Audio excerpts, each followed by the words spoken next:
ब्रह्ममुरारिसुरार्चितलिङ्गं निर्मलभासितचोभितलिङ्गं जन्मजदुःखविनाशकलिङ्गं तत्प्रणमामि सदा शिवलिङ्गम् देवमुनिप्रवरार्चितलिङ्गं कामदहनकरुणाकरलिङ्गं रावणदर्पविनाशनलिङ्गं तत्प्रणमामि सदा शिवलिङ्गम्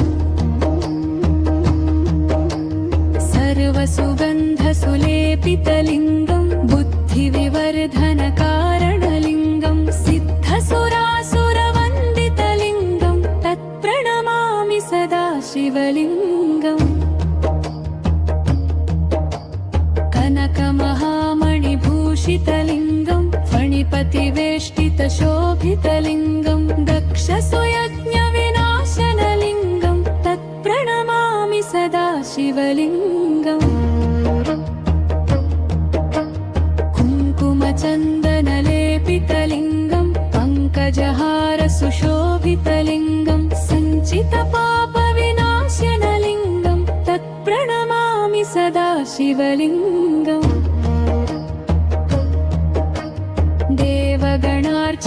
देवगणार्चितसेवितलिङ्गं भावैर्भक्तिभिरेव च लिङ्गं दिनकरकोटिप्रभाकरलिङ्गं तत्प्रणमामि सदा शिवलिङ्गम्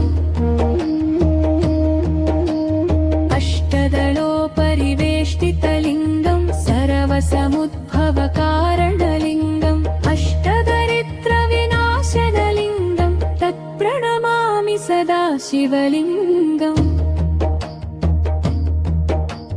सुरगुरुसुरवरपूजितलिङ्गं सुरवनपुष्पसदार्चितलिङ्गं परात्परं परमात्मकलिङ्गं तत्प्रणमामि सदा शिवलिङ्गम्